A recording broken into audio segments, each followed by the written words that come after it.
Biomolecules दोस्तों, आप सभी का बहुत स्वागत है। इस वीडियो में हम लोग बायोमोलिक्यूल्स क्लास 12th का ऑर्गेनिक केमिस्ट्री का लास्ट चैप्टर देख रहे हैं।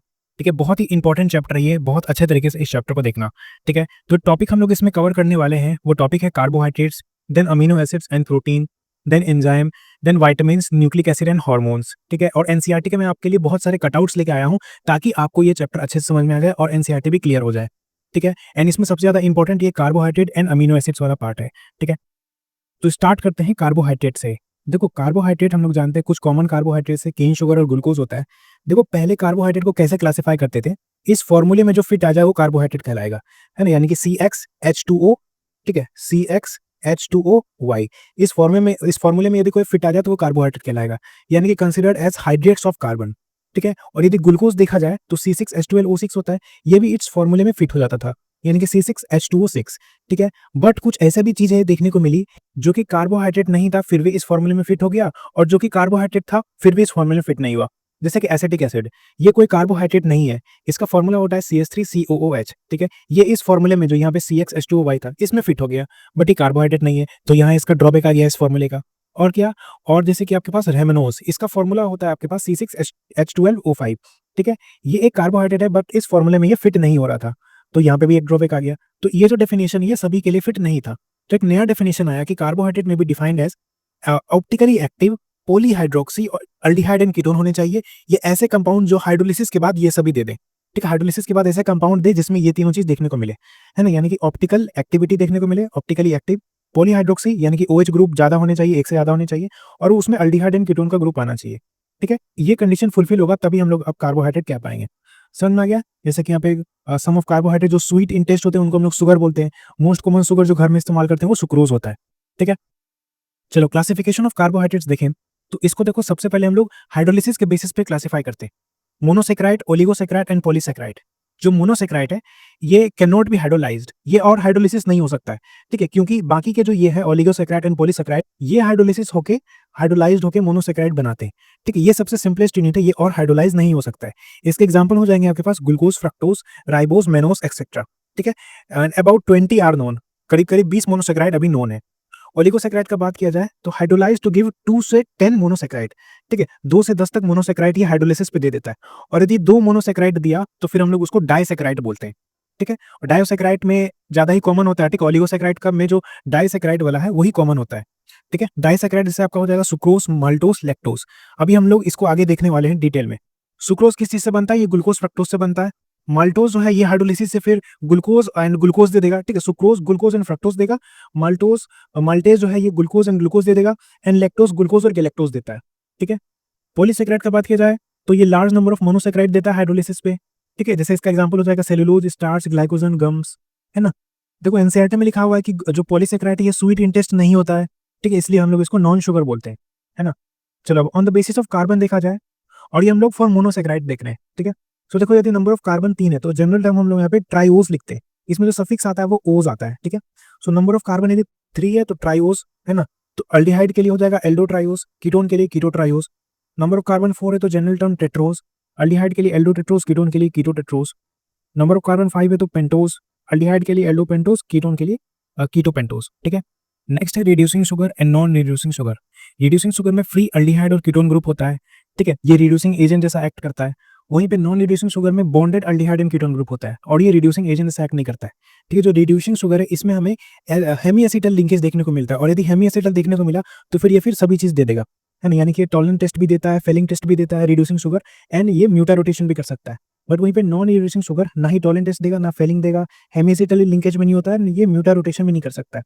ठीक है, रिड्यूसिंग शुगर कौन कौन से होंगे, जितने भी आपके मोनोसेक्राइड होंगे वो सारे रिड्यूसिंग शुगर ही होंगे, एंड डाइसेक्राइड में लैक्टोज एंड माल्टोज। ठीक है, तो जितने भी मोनोसेक्राइड एंड डाइसेक्राइड है सभी आपके रिड्यूसिंग शुगर होंगे एक्सेप्ट सुक्रोज। तो ऑल पॉलीसेक्राइड एंड सुक्रोज जो कि आपका डाइसेक्राइड है वो नॉन रिड्यूसिंग शुगर हो जाता है। ठीक है, चलो नेक्स्ट है method of preparation of glucose. Glucose का फॉर्मूला हम लोग जानते हैं C6H12O6 होता है। ग्लूकोज को हम लोग एल्डोहेक्सोज या डेक्सट्रोज भी बोल सकते हैं। इस तरीके का फॉर्मूला होता है ग्लूकोज का। कैसे बनाना है देखो, ऐसे लाइन खींचो। ठीक है, यहाँ पे ग्लूकोज में पहली बात तो अल्डिहाइड होता है, तो ऊपर में CHO लगा और यहाँ पे CH2OH लगा दो। ठीक है, और यहाँ पे 4 लाइन खींचो, 1 2 3 4, इधर OH इधर OH फिर HOH। समझ में आ गया? तो OH OH HOH, और जो इधर डाले उसका अपोजिट डाल दो, तो इधर H आ जाएगा, इधर H आ जाएगा, इधर OH इधर H आ जाएगा। सिंपल, इस तरीके से आप लोग ग्लूकोज का स्ट्रक्चर बना सकते हो। ठीक है। अब ये जो है ये डी ग्लूकोज है, ठीक है, मतलब नीचे में जो होता है ना, सबसे नीचे वाले में OH जिस तरफ है, यदि दाहिने तरफ है तो हम लोग डी लेते हैं, और लेफ्ट तरफ OH रहता है तो फिर हम लोग एल लेते हैं। ठीक है, तो दाहिने तरफ है तो डी यहाँ पे हम लोग ले रहे होंगे, ठीक है, और लेफ्ट होता तो फिर हम लोग एल लेते हैं। सर ना ये डी और एल मैं आपको भी बता रहा हूँ। तो देखो सबसे पहले मेथड ऑफ प्रिपरेशन में होता है हाइड्रोलिसिस ऑफ ग्लूकोज। इसमें सबसे पहले हम लोग सुक्रोज से ग्लूकोज बना रहे होते हैं। तो सुक्रोज को याद रखना, सुक्रोज का फॉर्मूला होता है C12H22O11। ठीक है, सुक्रोज को ही हम लोग केन शुगर या इन्वर्ट शुगर बोलते हैं। इन्वर्ट शुगर क्यों बोलते हैं इसका रीजन मैं आपको भी बताऊंगा। ठीक है, सुक्रोज जो है इसमें डाइल्यूट HCl H2SO4 डाल दिए और H2O के प्रेजेंस में हीट कर दिए, या फिर हम लोग इसके जगह H3O+ भी ले सकते हैं। ठीक है, H3O+ के साथ हम लोग हीट कर दिए तो ये जो है ये आपका ग्लूकोज एंड फ्रक्टोज में ब्रेक हो जाएगा। ठीक है, तो सुक्रोज ग्लूकोज एंड फ्रक्टोज में ब्रेक हो जाता है इनके प्रेजेंस में। Hydrolysis of starch and cellulose देखा जाए तो स्टार्च या सेलुलोज का यदि हम लोग हाइड्रोलिसिस कर रहे हैं, वही चीज लेकर, है ना, डाइल्यूट H2SO4 और H2O लिया हमने, या H3O+ हीट ले लिया, और 2 से 3 ATM के प्रेजेंस में हम लोग इसको हीट कर रहे हैं, तो यहाँ पे फिर ये ग्लूकोज बना लेता है। ठीक है, N ग्लूकोज बनाएगा, यानी कि काफी सारे ग्लूकोज बन जाएंगे। समझ में आ गया? क्योंकि ऑब्वियसली स्टार्च जो है ये पॉलीसेकेराइड होता है, तो काफी सारे यहाँ पे ग्लूकोज बन जाएंगे। समझ में आ गया? चलो नेक्स्ट है केमिकल प्रॉपर्टीज ऑफ ग्लूकोज। तो देखो हम लोग यहाँ पे ना सबसे पहले देखें किस तरीके से ग्लूकोज का यहाँ पे खोजा गया उसको, है ना, मतलब हमारे पास एक कंपाउंड था, उस पर हमने कुछ रिएक्शन किया और हमें यहाँ पे कोई प्रोडक्ट मिला, और उस प्रोडक्ट से हम लोग यहाँ पे कुछ निष्कर्ष निकाल रहे हैं। ठीक है, तो हमें अभी नहीं पता है कि ये ग्लूकोज है, ये कुछ है जिसपे हम लोग रिएक्शन करवा रहे हैं और हमारे पास यहाँ पे कुछ मिल रहा है, और उससे हमें कुछ पता चल रहा है, और जैसे जैसे हमें धीरे धीरे पता चलते जाएगा हम लोग डिसाइड करेंगे कि अच्छा ये चीजें होती है ग्लूकोज में। ठीक है, इसमें हमने यहाँ पे रेड फॉस्फोरस HI डाला, तो ये तो बहुत ही ज्यादा रिड्यूसिंग एजेंट होता है, ये पूरा रिड्यूस कर देगा। ठीक है, यहाँ पे भी ऊपर H2 लगा देगा, इधर भी H2 लगा देगा, फिर जितना OH है इसको खत्म कर देगा, फिर इसको भी हटा देगा, तो कंप्लीट से ये N हेक्सेन बना देगा।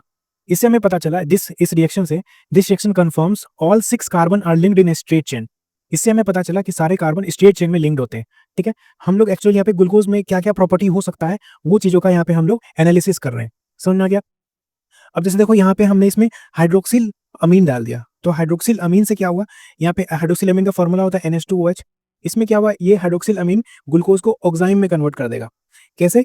इसको तोड़ेगा, ऊपर वाले को ऊपर H2 लगाएगा, है ना, ऊपर H2 लगाएगा और नीचे यहाँ पे NaOH लगा देगा। ठीक है, तो H2O निकल गया यहाँ से कंप्लीट, और इस कार्बन के साथ डबल बॉन्ड करके NOH जुड़ जाएगा, इस तरीके से हो जाएगा, और इसी को बोलते हैं हम लोग ऑक्साइन। और यहाँ पे HCN यानी कि वही हाइड्रोजन साइनाइड क्या काम करेगा, हाइड्रोजन साइनाइड यहाँ पे ऑब्वियसली ये प्लस है और ये माइनस है, इसको तोड़ेगा, यहाँ पे माइनस आएगा, यहाँ पे प्लस आएगा, वही न्यूक्लियोफिलिक एडिशन रिएक्शन हो रहा है, तो फिर यहाँ पे जो प्लस है इसके पास चला जाएगा और साइनाइड इसके पास चला जाएगा, तो इस तरीके से हमारे पास हो जाएगा। समझ में आ गया? ये बन गया हमारे पास साइनोहाइड्रिन। तो ये दोनों रिएक्शन हमें पता चला कि इसमें कार्बोनिल ग्रुप प्रेजेंट होता है, carbonyl group present in glucose. समझ में आ गया? अब यहाँ पे क्या काम कर रहे हैं, यहाँ पे हम लोग Br2H2O, ठीक है, यानी कि ब्रोमीन वाटर डाल रहे हैं, ये एक माइल्ड ऑक्सीडाइजिंग एजेंट होता है। तो यहाँ पे जो ये अल्डिहाइड वाला ये H था, ठीक है, इसको यहाँ पे OH में कन्वर्ट कर देगा। ठीक है, तो यहाँ पे ये ऊपर में कार्बोक्सिलिक एसिड वाला ग्रुप बन जाएगा, और इसी को हम लोग देखो इसमें यदि HO लगा हुआ है यानी कि अल्डिहाइड लगा हुआ है तो ग्लूकोज बोलते हैं, और COOH लग गया तो फिर हम लोग इसको ग्लूकोनिक एसिड बोलते हैं। ये काफी इंपॉर्टेंट रिएक्शन है। इससे मैं पता चला कंफर्म दैट कार्बोनिल ग्रुप जो लगा हुआ था यहाँ पे, है ना, ये वाला कार्बोनिल ग्रुप वो अल्डिहाइड था। ठीक है, इससे हमें पता चला कि कार्बोनिल ग्रुप प्रेजेंट है, और हमें इस रिएक्शन से ब्रोमीन वाटर से पता चला कि ये कार्बोनिल ग्रुप जो है वो अल्डिहाइड था। अब हम लोग इस पे एसिटिक एनहाइड्राइड डाल रहे हैं 5 मोल। ठीक है, एसिटिक एनहाइड्राइड ऐसा होता है आपको पता होगा, है ना, हम लोग इसमें 5 मोल ऑफ एसिटिक एनहाइड्राइड डाल रहे हैं, तो ये ग्लूकोज पेंटा एसीटेट बना लेगा। ठीक है, ग्लूकोज पेंटा एसीटेट इस तरीके से बना लेगा। तो क्या कैसे बनेगा, यहाँ पे जितना भी OH वगैरह था ना, तो H हटा के ये जो है ना ये कंप्लीट हटेगा, तो इसमें माइनस था इसमें प्लस था, ये यहाँ पे आके हर चारों जगह पे जुड़ जाएगा, तो इस तरीके से ग्लूकोज पेंटा एसीटेट बनाएगा। इससे हमें पता चला कि ग्लूकोज के पास 5 OH ग्रुप होता है। ठीक है, 4 यहाँ 1 यहाँ। अब देखो यहाँ पे हम लोग ग्लूकोज और ग्लूकोनिक एसिड दोनों का यहाँ पे रिएक्शन करवा रहे हैं। तो ग्लूकोज का रिएक्शन हम लोग करवा रहे हैं यहाँ पे HNO3 के साथ, concentrated HNO3, and similarly gluconic acid का भी कॉन्सेंट्रेटेड HNO3 के साथ रिएक्शन करवा रहे हैं। ठीक है, ये दोनों ही आपके पास स्ट्रॉन्ग ऑक्सीडाइजिंग एजेंट होता है, मतलब concentrated HNO3 strong oxidising agent होता है, तो ऑब्वियसली इन दोनों का ग्लूकोज और ग्लूकोनिक एसिड का ऑक्सीडेशन हो रहा होगा। ठीक है, तो यहाँ पे जितना भी ये था ऊपर वाला इसका भी ऑक्सीडेशन हो जाएगा, और नीचे वाला इसका भी ऑक्सीडेशन हो जाएगा। ठीक है, तो यहाँ पे ये स्टेरिक एसिड बन गया, ये एक डाई कार्बोक्सिलिक एसिड होता है, क्योंकि यहाँ पे 2 कार्बोक्सिल ग्रुप प्रेजेंट है। ठीक है, सो डाई कार्बोक्सिलिक एसिड होता है स्टेरिक एसिड। ठीक है, तो दोनों का ही ग्लूकोज और ग्लूकोनिक एसिड का ऑक्सीडेशन होकर ये बन गया।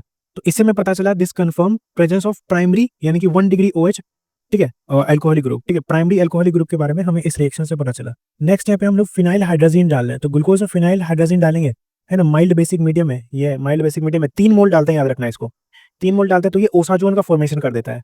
ठीक है, समझ में आ गया? वहीं पे अगर हम लोग रिड्यूसिंग एजेंट डालते हैं, ठीक है, which is lithium aluminium hydride या H2 निकल हीट करते हैं, तो क्या काम करेगा, तो यहाँ से बस ये इसको ऊपर H और इधर H कर देगा, यानी कि अल्डिहाइड को रिड्यूस करके अल्कोहल में बना देगा। तो इसको हम लोग बोलते हैं सॉर्बिटोल। समझ में आ गया, इस तरीके का रिएक्शन होता है। चलो अब कुछ होता है एपिमर्स और एनोमर्स, इसको बेसिक समझ लो। तो एपिमर्स होता है diastereomers which have different configuration across chiral centre only, chiral centre के अक्रॉस डिफरेंट कॉन्फ़िगरेशन है, तो उसको हम लोग एपिमर्स बोलते हैं।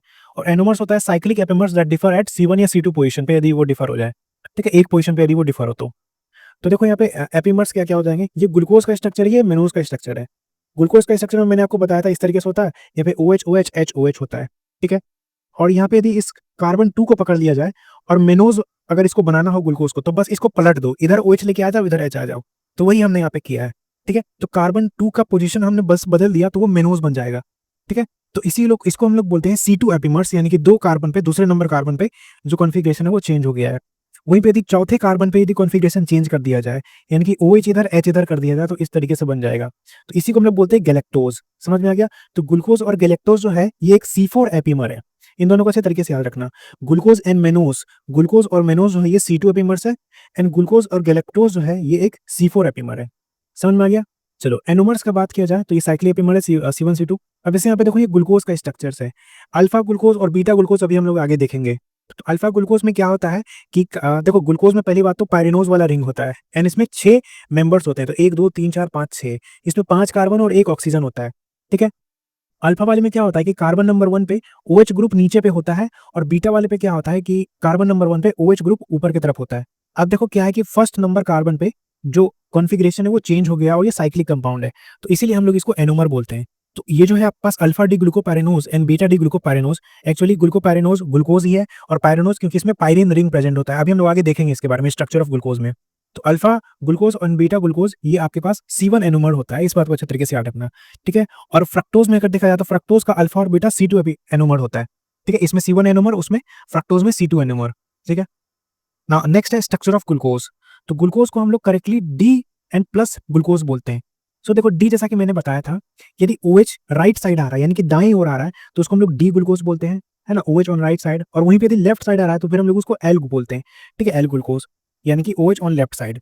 और स्मॉल डी के लिए हम लोग प्लस का भी इस्तेमाल करते हैं, और स्मॉल एल के लिए हम लोग माइनस का इस्तेमाल करते हैं, ठीक है। स्मॉल डी का मतलब होता है डेक्स्ट्रो रोटेटरी, और स्मॉल एल का मतलब होता है लीवो रोटेटरी। जो स्मॉल डी है वो प्लेन पोलराइज लाइट को क्लॉकवाइज डायरेक्शन में रोटेट कर देता है, और small L plane polarise light को एंटी क्लॉकवाइज यानी काउंटर क्लॉकवाइज डायरेक्शन में रोटेट करता है। इस कैपिटल एल का स्मॉल एल से कोई रिलेशन नहीं है कहीं अब तक, ठीक है, किसी भी तरह का कोई रिलेशन नहीं है।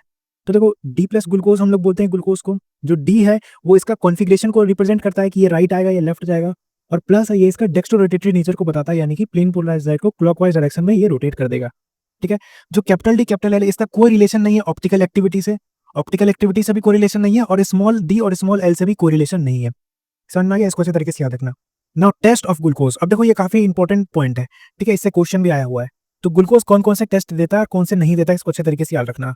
तो टॉलेंस टेस्ट ग्लूकोज दे देता है, फेलिंग टेस्ट दे देता है, शिफ्ट टेस्ट और NaHSO3 टेस्ट ये नहीं देता है, इस बात को अच्छे तरीके से याद रखना, ठीक है। यानी कि सोडियम बाइसल्फाइड टेस्ट ये नहीं देता है, शिफ्ट test and sodium bisulphite test glucose नहीं देता है, बहुत अच्छे तरीके से याद रखना, NCERT में क्लियर मेंशन्ड है। और NH4OH, ठीक है, NH4OH हमने यहाँ पे देखा था ऑक्साइन बनाता है, एंड हाइड्रोक्सिलअमीन बोलते हैं। NH4OH के साथ ग्लूकोज रिएक्ट करके ऑक्साइन बना लेता है। याद रखना ग्लूकोज जो है वो NH4OH के साथ रिएक्ट कर लेता है, बट यहाँ पे ग्लूकोज पेंटा एसीटेट रिएक्ट नहीं करता है ना। ग्लूकोज एसिटिक एनहाइड्राइड के प्रेजेंस में हमने देखा था, यहाँ पे एसिटिक एनहाइड्राइड के प्रेजेंस में ग्लूकोज पेंटा एसीटेट बनाता है, ये फिर आगे जाके इस NH4OH के साथ यानी कि वही हाइड्रोक्सिलअमीन इसके साथ रिएक्ट नहीं करता है, इस बात को अच्छे तरीके से याद रखना। सो ग्लूकोज टॉलेंस देगा, फेलिंग देगा, शिफ्ट टेस्ट नहीं देगा, है ना, जो सोडियम हाइड्रोजन सल्फेट टेस्ट ये भी नहीं देगा, एंड NH4OH टेस्ट दे देगा, ऑक्साइन बनाता है, बट यहाँ पे जो ग्लूकोज पेंटा एसीटेट है ये फिर ये NH4OH टेस्ट नहीं देता है, ठीक है। चलो नेक्स्ट है साइक्लिक स्ट्रक्चर ऑफ ग्लूकोज। तो ग्लूकोज का साइक्लिक स्ट्रक्चर कैसे बनाना है, यहाँ पे देखो हमने देखा था ग्लूकोज का स्ट्रक्चर इस तरीके से होता है, यहाँ पे इस तरीके से, है ना, यहाँ पे CHO ग्रुप होता है, इसी को हम लोग C डबल बॉन्ड O और इस तरीके से ऐसे लिख सकते हैं। तो अब देखो क्या है, ये लास्ट वाला जो है यहाँ पे, है ना, सबसे नीचे वाला डंडा, इस पे यहाँ पे गेम होता है। एक्चुअली होता क्या है, यहाँ पे ये वाला जो O है ये इस कार्बन के साथ जाके अटैच हो जाएगा। कुछ मत करना, इसको यहाँ पे ऐसे तोड़ दो, ठीक है, इसको यहाँ पे इस तरीके से तोड़ दो, यहाँ पे माइनस लिखो, यहाँ पे प्लस लिखो, ठीक है। और सिमिलरली इसको भी तोड़ दो, इस पे प्लस लिखो और इस पे माइनस लिखो। ये वाला जो ऑक्सीजन वाला माइनस है ये इसके साथ जाके जुड़ जाएगा, ठीक है। और ये वाला जो H प्लस है ये इस ऑक्सीजन के साथ जाके जुड़ जाएगा, ठीक है। तो यहाँ पे ये OH हो गया, ठीक है, ऊपर भी अल्कोहल बन गया, देखो यहाँ पे OH हो गया है, और ये वाला जो ऑक्सीजन है, ये वाला ऑक्सीजन देखो यहाँ पे इस तरीके से इस कार्बन के साथ जाके जुड़ गया है, ठीक है। अब देखो ये जो OH यहाँ पे बना, ये इस तरफ भी आ सकता है OH, ये इस तरफ भी आ सकता है, ठीक है, वही डिपेंड करता है कि कौन किधर जाएगा, ठीक है। अब यदि देखो सीधा स्ट्रक्चर में देखेंगे, साइक्लिक वाला में वो तो मैं आपको बताऊंगा कैसे क्या होता है। यदि सीधा स्ट्रक्चर में देखें तो सिंपल सा ध्यान रखना कि यदि OH इस तरफ लेफ्ट साइड आ रहा है तो उसको हम लोग बीटा बोल देंगे, और यदि OH यहाँ पे राइट साइड दे दिया हो तो फिर हम लोग उसको अल्फा बोल देंगे, ठीक है। OH राइट साइड दे दिया हो तो उसको हम लोग अल्फा बोल देंगे, और OH यदि लेफ्ट साइड दे दिया हो तो उसको हम लोग बीटा बोल देंगे, ठीक है। तो यही अल्फा बीटा में यहाँ पे चेंज होता है। इसको हम लोग बोल देंगे राइट साइड है तो alpha D glucose and left side है तो बीटा डी ग्लूकोज। समझ में आ गया?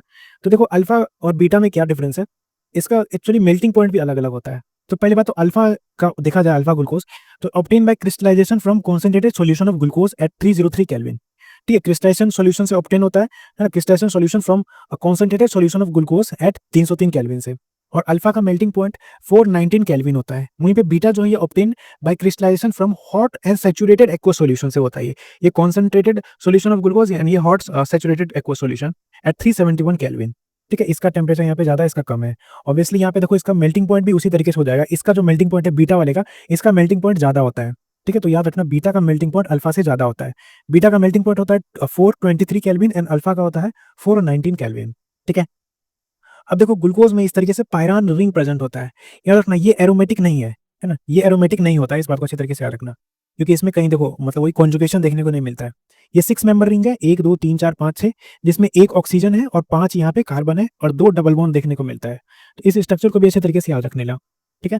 तो यदि हमें ग्लूकोज का स्ट्रक्चर बनाना है तो कुछ नहीं करना है, बस यहाँ पे इस तरीके से बना दो, एक है ना, इस तरीके से बनाते हैं लोग हेक्सेन, वही बना दो, यहाँ पे एक ऑक्सीजन लगा दो, ठीक है। और इसको number 1 number 2 number 3 number 4 number 5 दे दो बस, और सब पे इस तरीके से ऐसे डंडी बना दो, काम खत्म। और एक चीज लिख लेना, देखो अल्फा के लिए और बीटा के लिए एक ट्रिक आता है। अल्फा के लिए ट्रिक है BBAB, ठीक है, और बीटा के लिए ट्रिक है ABAB। समझ में आ गया? ये ग्लूकोज के लिए, ग्लूकोज के लिए, ठीक है, ग्लूकोज के लिए ट्रिक है। सो BBAB, सो मतलब अल्फा के लिए यहाँ से BBAB आया तो B यानी कि बिलो, A यानी कि अबव, और ये किस चीज का अबव बिलो, ये OH का पोजीशन बताता है। तो अल्फा के लिए OH नीचे है, पहले बात OH नीचे, अल्फा पहले हम लोग बना रहे हैं तो OH नीचे है, फिर OH नीचे है, फिर OH ऊपर है तीसरा नंबर पे, फिर उसके बाद लास्ट में फिर OH नीचे है, और यहाँ पे तो वही CH2OH लग जाएगा लास्ट पोजीशन पे। समझ में आ गया? देखो लास्ट पोजीशन पे दोनों में ही ऊपर में CH2OH लगा हुआ है, ठीक है। तो OH यदि नीचे है तो ऊपर सिंपल सा H हो जाएगा, जिधर OH है उसका अपोजिट H लग जाता है, ठीक है। तो देखो अल्फा में इसी तरीके से होगा, OH नीचे OH नीचे OH नीचे OH नीचे, OH ऊपर OH ऊपर OH नीचे OH नीचे, ठीक है। बिल्कुल सिंपल तरीके से आप लोग बना सकते हो। समझ में आ गया? उसी तरीके से यदि बीटा का बनाना है तो बीटा का कुछ नहीं करना है, बीटा का भी सेम काम कर दो, विच इस तरीके से रिंग बना दो, है ना, यहाँ पे O लिखो, इस तरीके से डंडी देना चालू करो, यहाँ पे तो वही CH2OH आ जाएगा और नीचे H आएगा, तो फिक्स बात है। और बीटा के लिए होता है यहाँ पे ABAB, ठीक है। अल्फा के लिए क्या था, अल्फा के लिए यहाँ पे था BBAB और बीटा के लिए था ABAB। समझ में आ गया? तो A यानी कि OH ऊपर, B OH नीचे, A OH ऊपर और D OH नीचे, ठीक है। और जो खाली बच गया वहाँ पे H लगाते चलो। तो देखो यहाँ पे बीटा में क्या है, OH ऊपर है, OH ऊपर, देन OH नीचे OH नीचे, फिर OH ऊपर OH ऊपर, OH नीचे OH नीचे। समझ में आ गया? काफी सिंपल है, बस ट्रिक याद रख लेना, काम हो जाएगा, ठीक है। फ्रक्टोज में भी ऐसे बना सकते हैं, फ्रक्टोज में कुछ नहीं करना है, बस ये दूसरा वाले को काट दो, बाकी सेम आ गया, ठीक है। कैसे बनता है वो मैं आपको बता रहा हूँ। समझ में आ गया? इस तरीके से आप लोगों को करना है, आपका काम बड़ी आसानी से हो जाएगा, ठीक है। उम्मीद करता हूँ आप लोग को ये चीजें समझ में आ गई होगी। वही अल्फा पे जो 1 है, 1 पोजीशन पे ऑब्वियसली पहला तो बिलो आता है तो OH नीचे आ जाएगा और बीटा पे OH ऊपर आ जाएगा। तो फर्स्ट पोजीशन पे ये चेंज हो रहा है इसका, तो इसके लिए हम लोग इसको C1 एनोमर बोलते हैं, ठीक है। फर्स्ट कॉन्फ़िगरेशन पे इसका मतलब फर्स्ट पोजीशन पे इसका कॉन्फ़िगरेशन चेंज हो रहा है तो इसको C1 एनोमर बोलते हैं। समझ में आ गया? चलो नेक्स्ट स्ट्रक्चर ऑफ फ्रक्टोज। तो फ्रक्टोज को यूज करते हैं हम लोग स्वीटनर, यदि ये प्योर फॉर्म में हुआ तो फ्रक्टोज का फॉर्मूला होता है C6H12O6, ठीक है। फ्रक्टोज के लिए हम लोग कैसे बनाते हैं, फ्रक्टोज के लिए सिंपल सा लाइन दे दो, ऊपर में यहाँ पे CH2OH लिखो और नीचे में भी CH2OH लिख दो, ठीक है। यहाँ पे एक कार्बन आता है, नीचे एक कार्बन लगा दो बस, और यहाँ पे इसमें 3 डंडी बना देना, ठीक है। उसमें 4 डंडी बनाता है तो इसमें 3 डंडी बना देना।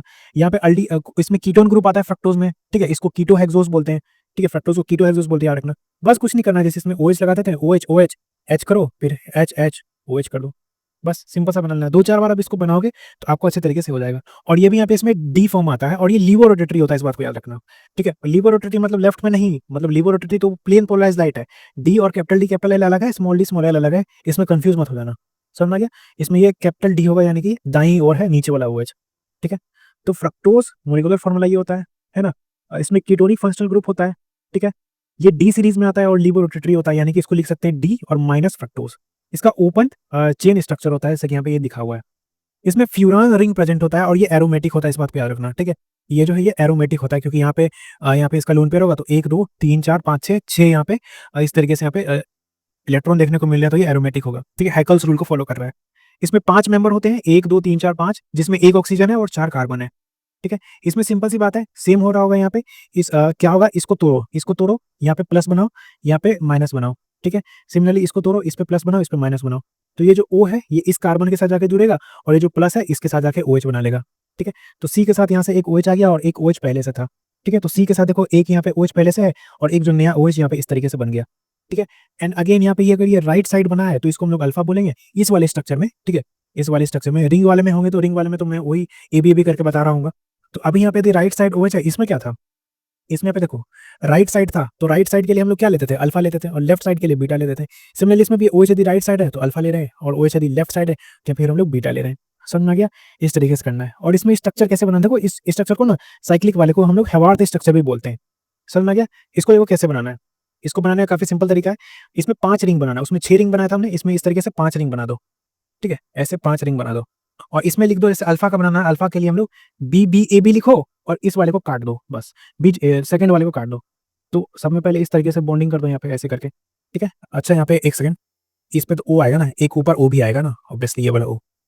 तो अब देखो क्या करना है, अब B है तो OH नीचे लगाओ, फिर A है OH ऊपर लगाओ, फिर B है OH नीचे लगाओ, ठीक। और इसमें तो ऊपर वही CH2OH आएगा ही आएगा, समझ में आ गया। और जो खाली बच गया वहाँ पे HS लगाते चलो।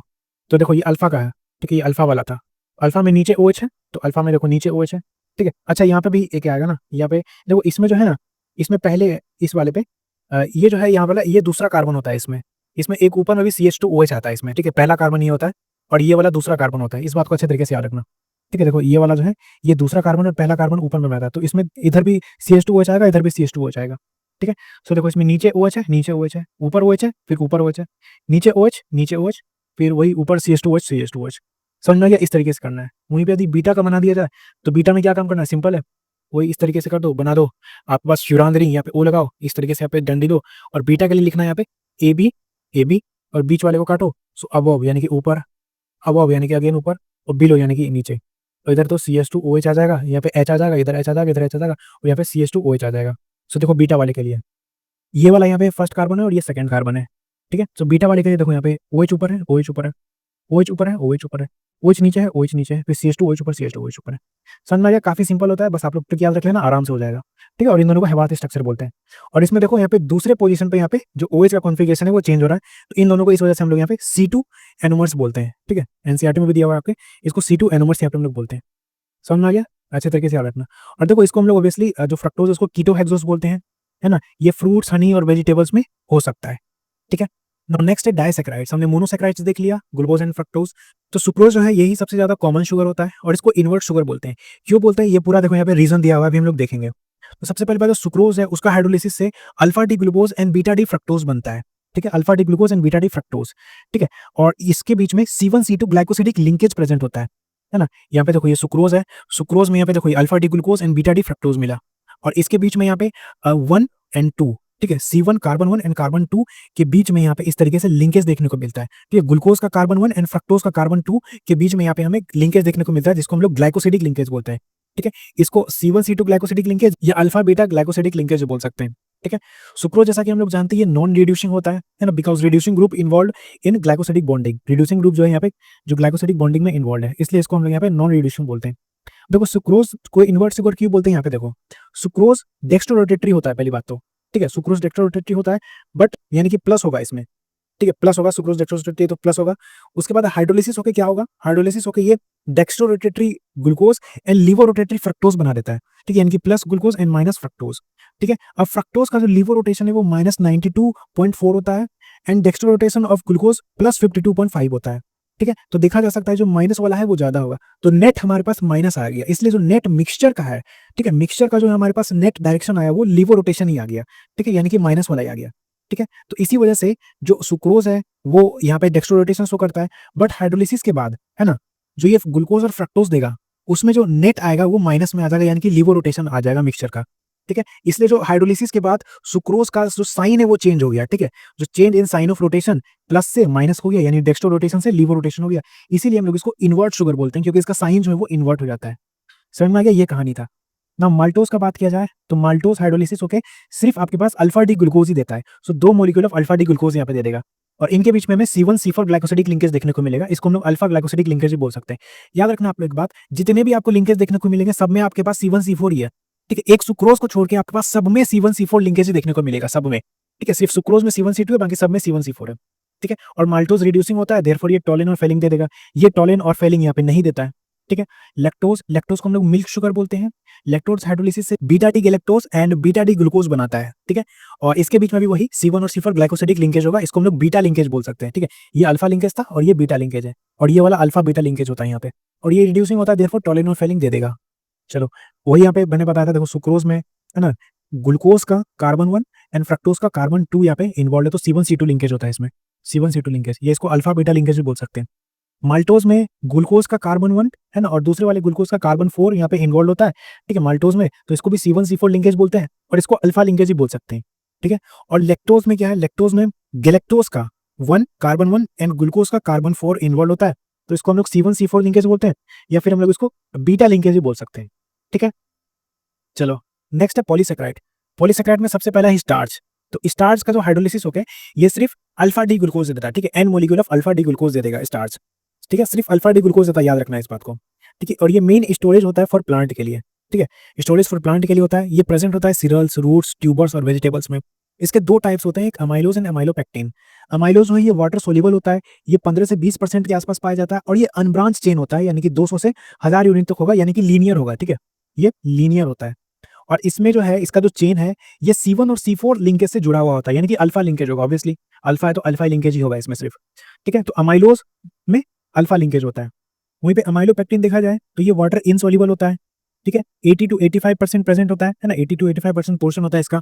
ये ब्रांच चेन होता है। ठीक है, ये अनब्रांच था यानी लीनियर था, ये ब्रांच है, इसमें क्रॉस लिंकिंग हो रहा होता है। तो कुछ इस तरीके से क्रॉस लिंकिंग होता है, ऐसे हो गया, फिर यहाँ पे लिंकिंग हो गया। तो देखो इसमें चेन चलेगा, ये वाला जो चेन है, इस चेन में हमें C1C4 लिंकेज देखने को मिलता है। ठीक है, C1C4 अल्फा लिंकेज, देखो यहाँ पे C1 और C4 यहाँ पे अल्फा लिंकेज देखने को मिल रहा है। ठीक है, वहीं पे ब्रांचिंग वाले में C1C6 अल्फा लिंकेज देखने को मिलता है। ठीक है, यहाँ पे देखो C1 और C6 अल्फा लिंकेज देखने को मिलता है।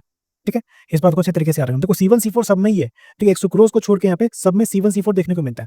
ठीक है, बस जो थोड़े बड़े वाले हैं अमाइलोपेक्टिन हो गया और यहाँ पे जैसे ग्लाइकोजन हो गया, इसमें एक एक्स्ट्रा C1C6 भी देखने को मिल जाता है। ठीक है, इस बात को याद रखना। देखो अमाइलोज में भी यहाँ पे अल्फा लिंकेज देखने को मिल रहा है। समझ में आ गया? चलो नेक्स्ट है सेलुलोज। सेलुलोज का हाइड्रोलिसिस से ये बीटा डी ग्लूकोज देता है।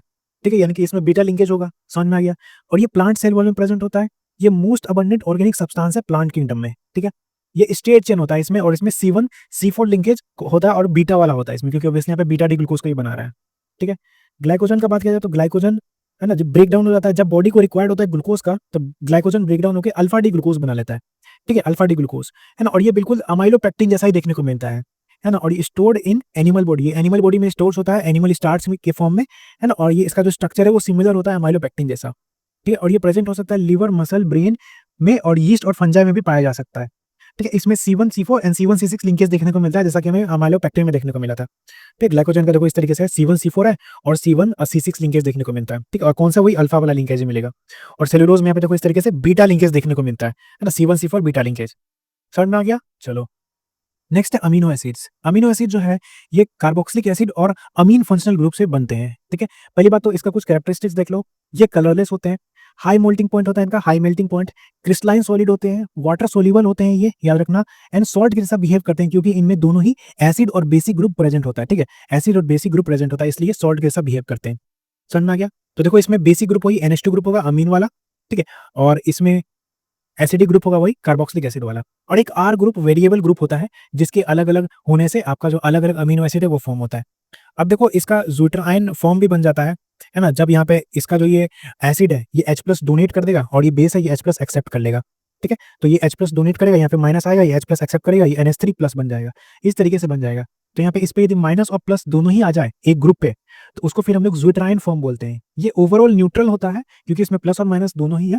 ये डाइपोलर होता है, क्योंकि इसमें दो तरीके के चार्ज हैं, और एम्फोटेरिक इन नेचर होता है, इस बात को याद रखना। ठीक है, न्यूट्रल होगा, एम्फोटेरिक होगा और डाइपोलर होगा। समझ में आ गया? Depending on position of amine group, amino acid are alpha beta gamma delta, ठीक है। पोजीशन पर डिपेंड करता है कि अमीनो एसिड जो है अमीन ग्रुप के पोजीशन पर डिपेंड करेगा, याद रखना अमीन ग्रुप के पोजीशन पर डिपेंड करेगा कि अमीनो एसिड अल्फा होगा, बीटा होगा, या गामा होगा या डेल्टा होगा। जनरली हम लोग यहाँ पे अल्फा अमीनो एसिड देखते हैं, ठीक है। Only alpha amino acid obtain on hydrolysis of protein, ठीक है। अल्फा अमीनो एसिड ही प्रोटीन होता है और हम लोग अभी यहाँ पे वही अल्फा अमीनो एसिड ही देख रहे हैं। देखो ऑल अल्फा अमीनो एसिड है ट्राइबल्स नेम्स, ठीक है। ट्राइबल नेम होता है, जैसे यहाँ पे ग्लाइसिन जो है, ठीक है, स्वीट टेस्ट होता है ग्लाइसिन का। तो देखो कुछ था यहाँ पे, कुछ था, हमें नहीं पता था क्या था, ये नामकरण से पहले बता रहा हूँ। तो कुछ था, उसका स्वीट टेस्ट था, ठीक है। अब देखो ग्रीक लैंग्वेज में क्या है, जनरली हम लोग यहाँ पे ग्रीक लैंग्वेज ही लेते हैं इसमें। अब ग्रीक लैंग्वेज में क्या होता है कि स्वीट को हम लोग ग्लाइकोज बोलते हैं, ठीक है। तो उसी से आया अपने पास ग्लिसरीन, ठीक है। और यहाँ पे जो ये था टायरोसिन, ये ऑब्टेन होता है चीज से, और चीज को हम लोग ग्रीक लैंग्वेज में ट्रायोस बोलते हैं, तो उसी से ट्रायोसिन आ गया, ठीक है। तो इस तरीके से वहाँ पे वही नेम होता है ग्रीक लैंग्वेज के टर्म्स में। समझ में आ गया? चलो नेक्स्ट देखो यहाँ पे इसेंशियल और नॉन इसेंशियल अमीनो एसिड्स। तो इसेंशियल अमीनो एसिड जो अपने बॉडी में सिंथेसाइज नहीं होते हैं, और नॉन इसेंशियल जो अपने बॉडी में सिंथेसाइज होते हैं।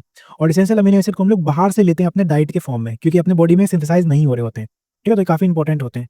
इसको एग्जाम्पल याद करने का ट्रिक है टीवी मिल पाथ, ठीक है। टीवी मिल पाथ है ना, यहाँ पे देखो इसमें दिया हुआ भी है टीवी मिल पाथ, जैसे यहाँ पे जिसमें स्टार लगा हुआ है, ये सभी आपके इसेंशियल होंगे, जैसे वेलिन, ल्यूसिन, आइसोल्यूसिन, है ना, आर्जिनिन, लाइसिन और थ्रियोनिन हो गया, मिथ्योनिन हो गया यहाँ पे, और आपके फिनाइलएलेनिन, ट्रिप्टोफान एंड हिस्टाडीन, ठीक है। ये सभी हो जाएंगे। तो वहीं यहाँ पे लिख भी दिया, आप लोग इसे याद कर सकते हो, ठीक है। Threonine, valine, methionine, isoleucine, leucine, lysine, phenylalanine, arginine, tryptophan and हिस्टाडीन, ठीक है। वापस बता देता हूँ आप लोग को, threonine, valine, methionine, isoleucine, leucine, lysine, phenylalanine, arginine, tryptophan and हिस्टाडीन, ठीक है। ये सभी, और इसके अलावा जो भी बच गए वो सभी आपके नॉन इसेंशियल हो जाएंगे। अब देखो nature of amino acid, acidic, based और न्यूट्रल भी हो सकता है।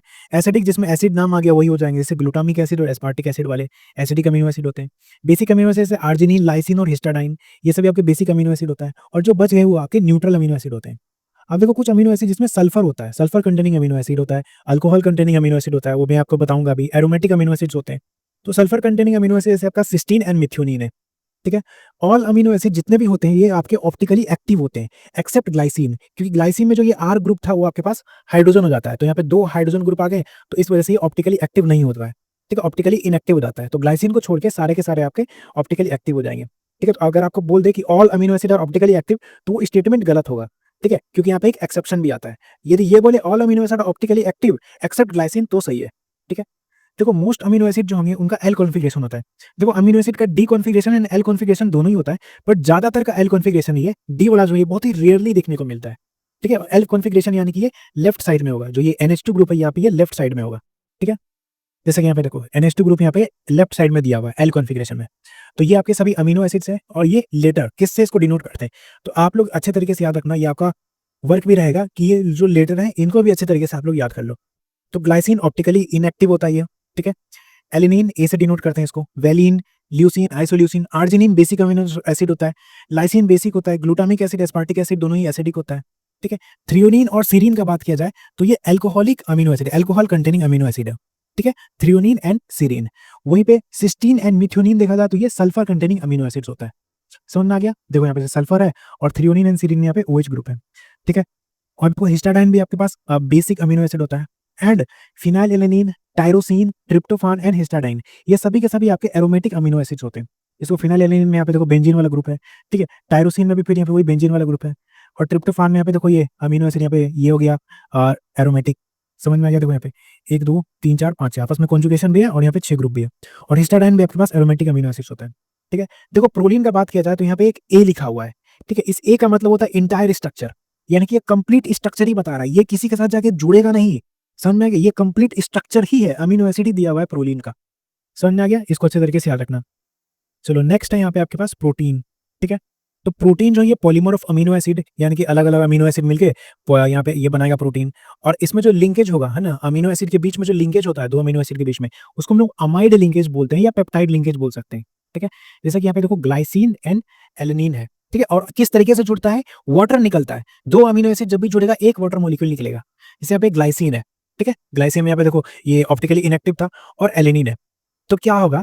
तो इस पे क्या था? इस पे यहाँ पे C डबल बॉन्ड O था और OH था, ठीक है। और इस पे यहाँ पे H और H है, ठीक है। तो इस तरीके से यहाँ पे एक वाटर मॉलिक्यूल निकल जाएगा और ये आपस में जुड़ जाएगा, ठीक है। तो एक वाटर मॉलिक्यूल निकला, 2 अमीनो एसिड जुड़ेंगे तो एक वाटर मॉलिक्यूल निकलेगा, और यहाँ पे ये वाला जो CONH ये पेप्टाइड लिंकेज बन जाएगा, ठीक है। और ग्लाइसिन और एलिनिन जुड़ा तो इसलिए हम लोग इसको ग्लाइअल यानी कि ग्लाइसल एलिनिन बोलते हैं, ठीक है। और 2 अमीनो एसिड था तो इसलिए हम लोग यहाँ पे 1 पेप्टाइड लिंकेज बोलेंगे और डाई पेप्टाइड बोलेंगे इसको, ठीक है। डाई पेप्टाइड बोलेंगे, 2 था इसलिए। तो देखो यहाँ पे पेप्टाइड यदि n है ना, तो लिंकेज n-1 होता है, ठीक है। यानी कि पेप्टाइड डाई पेप्टाइड यानी कि डाई पेप्टाइड यदि 2 है तो लिंकेज 2-1 इक्वल्स यहाँ पे 1 यानी कि 1 पेप्टाइड लिंकेज आ जाएगा। और H2O मॉलिक्यूल कितना होगा, जैसे यहाँ पे देखो पेप्टाइड यहाँ पे देखो 2 है, ठीक है। तो H2O मॉलिक्यूल भी यहाँ पे 2-1 1 निकलेगा इस तरीके से। समझ में गया? वही चीज जैसा कि मैंने बताया यहाँ पे, यदि 2 अमीनो एसिड ले रहे हो तो एक लिंकेज बनेगा, एक वाटर मॉलिक्यूल निकलेगा। उसी का मैंने यहाँ पे बस फॉर्मूला, जनरल फॉर्मूला लिख दिया। तो देखो आपने सुना होगा पॉलीपेप्टाइड और प्रोटीन है। तो पॉलीपेप्टाइड छोटा यूनिट को बोलते हैं जब आपके पास मोर देन 10 अमीनो एसिड जुड़ा हुआ हो, तब हम लोग पॉलीपेप्टाइड बोलते हैं। प्रोटीन कब बोलते हैं, जब मोर देन 100 अमीनो एसिड जुड़ा हुआ हो, है ना, और उसका मास कहीं ना कहीं 10,000 के आसपास ही होता है, ठीक है। लेकिन इसका एक एक्सेप्शन भी आ जाता है। देखो इंसुलिन जो है वो एक प्रोटीन है, ठीक है, बट इसमें 51 ही अमीनो एसिड होते हैं। हमने देखा मोर देन 100 होनी चाहिए, बट इंसुलिन एक प्रोटीन है, इसमें 51 अमीनो एसिड होते हैं। तो ये इसका एक एक्सेप्शन हो जाता है, याद रखना इस बात को, ठीक है। बाकी जनरली तो यही चलता है।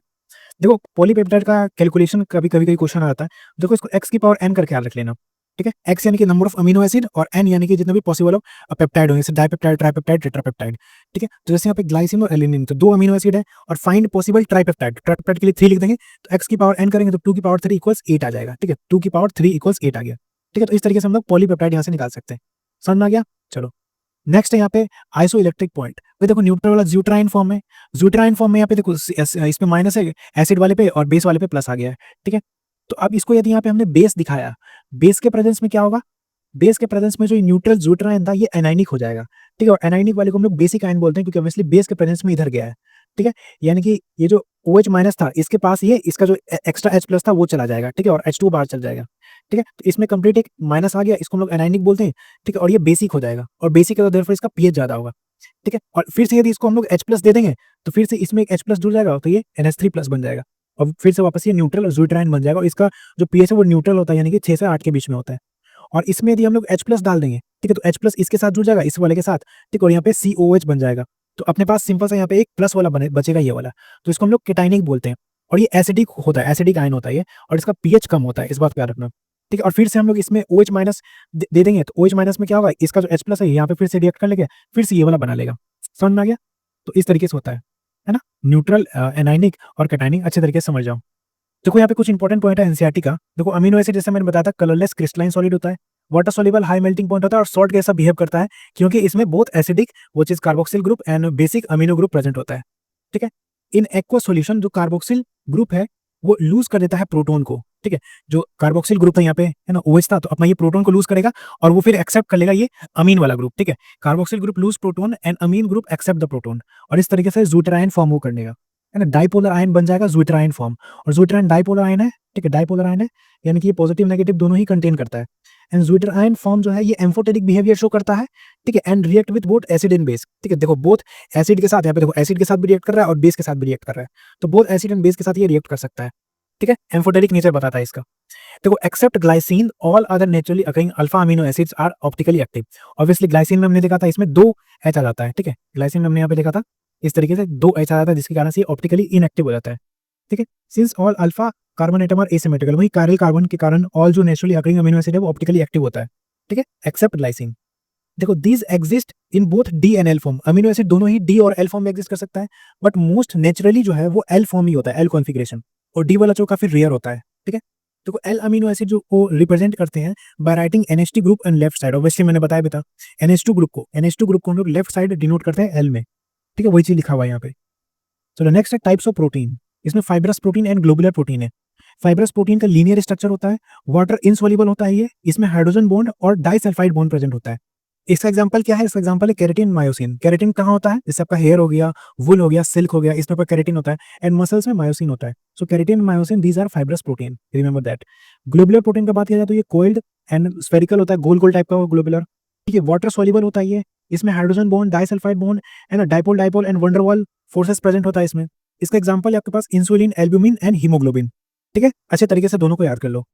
चलो नेक्स्ट है स्ट्रक्चर ऑफ प्रोटीन, ठीक है। स्ट्रक्चर ऑफ प्रोटीन को अच्छे तरीके से समझना, इसमें मैंने कुछ एक्स्ट्रा भी आपके लिए लिख दिया है, ठीक है। सो देखो प्राइमरी स्ट्रक्चर ऑफ प्रोटीन पहले देखो, ये लीनियर और हाईली अनस्टेबल होता है, हाँ। इसमें वही देखो अमीनो एसिड पेप्टाइड बॉन्ड से जुड़ा हुआ रहेगा, और इसमें लेफ्ट साइड में NH2 ग्रुप प्रेजेंट होता है, इसको हम लोग एन टर्मिनल बोलते हैं, और यहीं पे फर्स्ट अमीनो एसिड होता है, और राइट साइड में सी टर्मिनल होता है, यानी कि वही एसिड वाला ग्रुप प्रेजेंट होता है, इसको लास्ट अमीनो एसिड होता है यहाँ पे, ठीक है। नाउ नेक्स्ट है सेकेंडरी स्ट्रक्चर। सेकेंडरी स्ट्रक्चर में अल्फा हेलिक्स और बीटा प्लेटेड शीट होता है, ठीक है। अब ये दोनों जो स्ट्रक्चर ये अराइज होते हैं due to regular folding of backbone of polypeptide chain due to hydrogen bonding between C double bond O and NH group, ठीक है। सीओ और एनएच ग्रुप के बीच में हाइड्रोजन बॉन्डिंग के कारण रेगुलर फोल्डिंग ऑफ बैकबोन हो जाता है, जिसके कारण से ये स्ट्रक्चर इमर्ज होते हैं, ठीक है। देखो अल्फा हेलिक्स का बात किया तो ये स्टेयरकेस लाइक का होता है, इसमें only right handed helix observe होता है and intramolecular H bonding present होता है, जो कि इसको स्टेबिलिटी प्रोवाइड करेगा। याद रखना इंट्रामोलिकुलर होता है यानी कि आपस में ही हो जाएगा, ठीक है। इंट्रा मतलब खुद के अंदर ही, और इंटर मतलब एक दूसरे के अंदर, दूसरे वाले में, ठीक है। बीटा प्लेटेड शीट में जिगजैग स्ट्रक्चर होता है इसका, इसमें दो और मोर पॉलीपेप्टाइड चेन प्रेजेंट हो सकता है, इसमें इंटरमोलिकुलर एच बॉन्डिंग होता है, यानी कि दूसरे में, एक और दूसरे में, ठीक है, इसमें खुद में ही हो जाता है, ठीक है। इसका जो स्ट्रक्चर है बीटा प्लेटेड शीट का, ये रिजेंबल करता है प्लेट फोल्ड ऑफ ड्रेफरी से, प्लेट फोल्ड ऑफ ड्रेफरी इसका स्ट्रक्चर रिजेंबल करता है, इस कारण से हम लोग उसको बीटा प्लेटेड शीट बोलते हैं, ठीक है। नेक्स्ट है tertiary structure. Tertiary structure highly coiled होता है, ग्लोबुलर होता है and hollow woollen ball like होता है, ठीक है। ये नेसेसरी होता है फॉर मेनी बायोलॉजिकल एक्टिविटी, इसमें peptide bond, hydrogen bond, disulphide bond, hydrophobic interaction, ये सारी चीजें प्रेजेंट होती है, ठीक है। तो टर्सरी स्ट्रक्चर है ना, protein represent overall folding of polypeptide chain, it means further folding of secondary structure. Second देखो प्राइमरी स्ट्रक्चर और फोल्ड हो जाएगा तो सेकेंडरी बनाएगा, सेकेंडरी और फोल्ड हो जाएगा तो फिर टर्सरी बनाएगा, टर्सरी और फोल्ड हो जाएगा तो फिर क्वाटरनरी बनाता है, ठीक है। तो सेकेंडरी फोल्ड होकर टर्सरी बनाता है and give rise to a fibrous and globular, ठीक है, फाइब्रस एंड ग्लोबुलर प्रोटीन बनाता है ये, ठीक है। The main forces which stabilise 2 degree and 3 degree structure, ठीक है। द मेन फोर्सेस जो स्टेबलाइज करता है 2 degree and 3 degree structure of protein जो है, यानी सेकेंडरी और टर्सरी, वो हो जाते हैं आपके पास hydrogen bond, disulphide bond, van der Waals forces and electrostatic forces, ठीक है। यही सब फोर्स जो है ये आपके पास 2 डिग्री एंड 3 डिग्री स्ट्रक्चर को स्टेबलाइज करते हैं, ठीक है, प्रोटीन्स में, समझ में। और याद रखना ये जो है ये आपके पास फाइब्रस एंड ग्लोबुलर प्रोटीन को इमर्ज करता है टर्सरी स्ट्रक्चर, ठीक है। इस बात को अच्छे तरीके से याद रखना।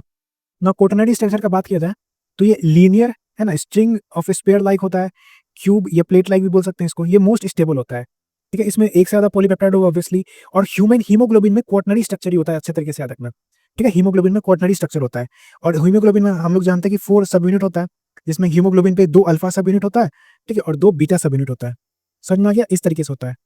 चलो नेक्स्ट है डीनेचुरेशन ऑफ प्रोटीन। देखा जाए तो यानी कि प्रोटीन को हम लोग डीनेचर करते हैं, ठीक है।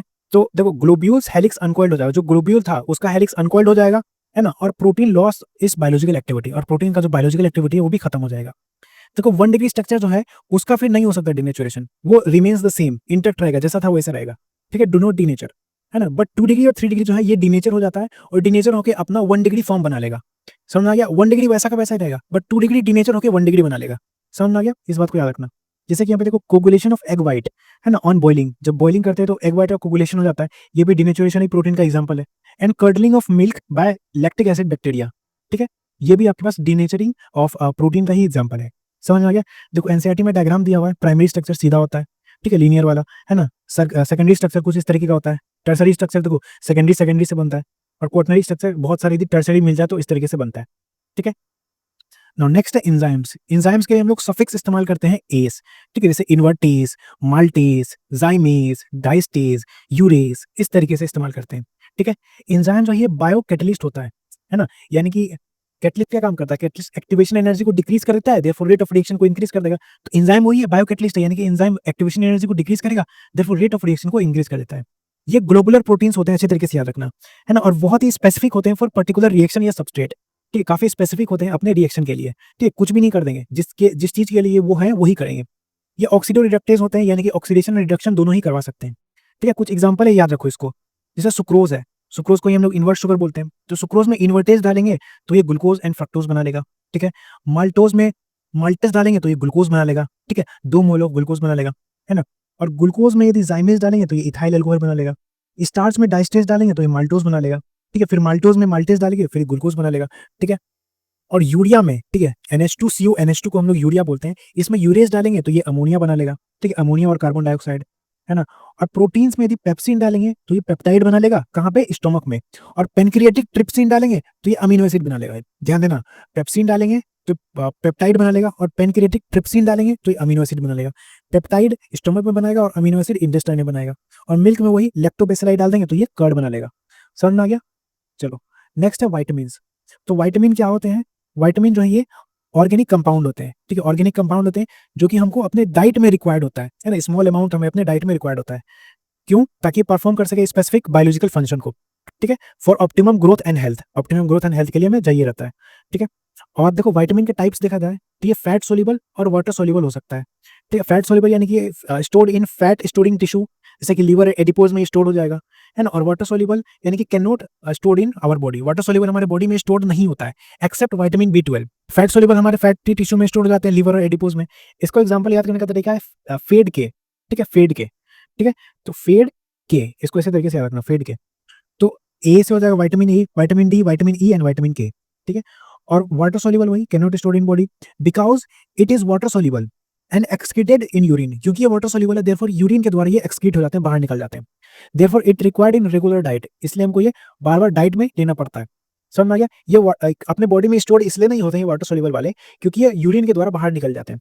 ठीक है, और इसको याद करने का तरीका है WBC। ठीक है, W से वाटर सोल्यूबल एंड BC यानी कि vitamin B and vitamin C. ठीक है, और फैट सोल्यूबल में F for fat soluble and vitamin A, D, E and K। समझ में आ गया? इस तरीके से याद करना है। अब देखो विटामिन के डिफिशियंसी से हमें डिसऑर्डर हो जाता है, तो उसको हम लोग विटामिन डिफिशियंसी डिसऑर्डर बोलते हैं। ठीक है, जैसे विटामिन ए के डिफिशियंसी से क्या हो जाएगा, ये जरप्थेल्मिया एंड नाइट ब्लाइंडनेस हो सकता है।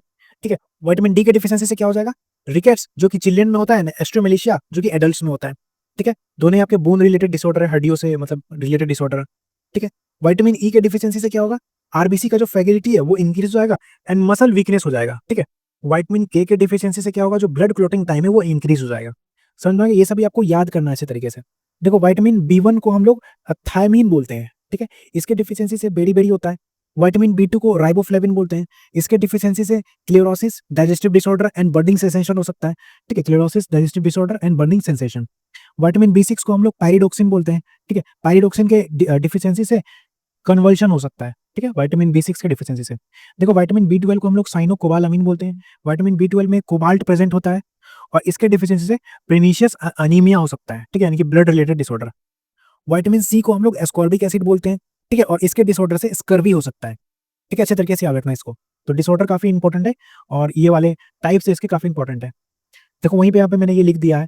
देखो विटामिन ए, ये सोर्स क्या है इसका, ऐसे फिश लिवर ऑयल, कैरेट्स, है ना, बटर मिल्क। देखो विटामिन ए और बी जो है ना, ये सभी आपके मिल्क से देखने को मिल जाएगा। ठीक है, यानी कि दूध पियोगे तो विटामिन ए और बी का मतलब सोर्स हो गया वो। ठीक है, सो विटामिन ए देखो मिल्क, इसकी डिफिशियंसी से क्या हो सकता है, जरप्थेल्मिया। देखो इस तरीके से होता है जरप्थेल्मिया, इसमें हार्डनिंग ऑफ कॉर्निया ऑफ आई हो जाता है। ठीक है, कॉर्निया ऑफ आई का हार्डनिंग हो जाता है। ठीक है, और नाइट ब्लाइंडनेस हो सकता है इससे। विटामिन B1 को हम लोग थायमीन बोलते हैं।